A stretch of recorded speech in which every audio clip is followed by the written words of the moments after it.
Alright, so when all this started with me, it was around the time of my daughter's memorial. She died from SIDS when she was almost a year old. And I always have a little breakdown around that time. It's around the holidays, it's understandable. Anyways, my daughter thought I was going to hurt myself. She was 15, and she called my family for help, which is what you're supposed to do. She didn't know any better. Unfortunately, they decided that they were going to hide the kids from me. And then they all started attacking me, texting me, and saying things like, what kids? Do you even have kids? Like, stuff like that. So I came back and, which I was only gone for a half a day. I just wanted to get my head straight. It's understandable. It's normal. And anyways, I ended up having to call the police because they would not tell me where they were, which is what kidnapping. So the police came and then turned it all around on me and told me that I threatened my sister, which is a terrorist threat, because I said I'd burn her house down if she wouldn't tell me where my kids were. She was talking crap to me too. It went back and forth.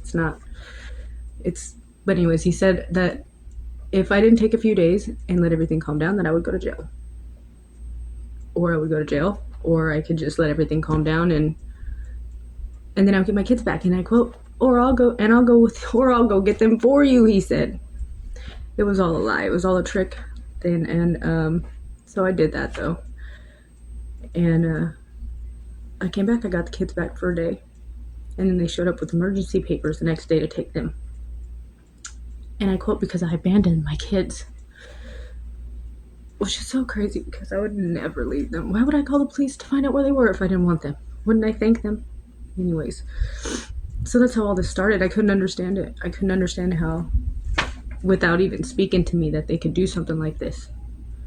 Because nobody, for 2 months, not even a social worker, nobody came to my house. Nobody even asked me a question. They turned my kids against me, my older children. They used them to get information. They twisted all their words around. And then they made it the narrative what they wanted to. I now know how they did it. They used emergency guardianship paperwork to take them. But they put on the paperwork that they lived with them already, that I have been missing and nowhere to be found, and all my kids lived in different houses, and I can prove all of it. I have the police report showing that they were in just contact with me, that they could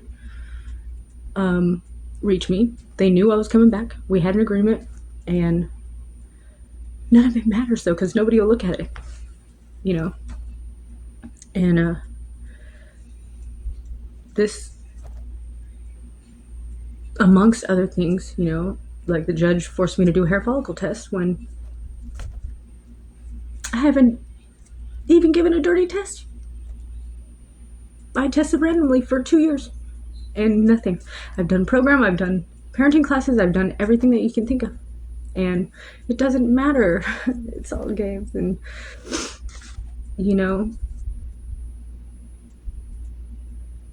my kids feel like it's their fault because they called for help. You're supposed to be able to call your family for help. My brother and his wife that did this, they can't have kids, and my son looks like him. And he's the one that's still in the system because I have 4. 1 passed away. I got the other 2 back. So tell me why. I'm qualified for 2 but not 3 of my kids. We don't even get to see him anymore. And they don't get to see their brother. And it's been about 7 months. And for what? Because during visits I won't tell him that I'm not his mother. I'm confusing him, they said. He knows I'm his mom. They're confusing him. Anyways. So my name is Kara Nickles, and I am a victim of the Yuba County Family Court, and I demand investigation on Judge Deborah Gibbons, Officer David Delaney, Sherry and Sean Scott, Carol Pfeiffer, Mark Woods, and Amber and Guy Dixon. Thank you.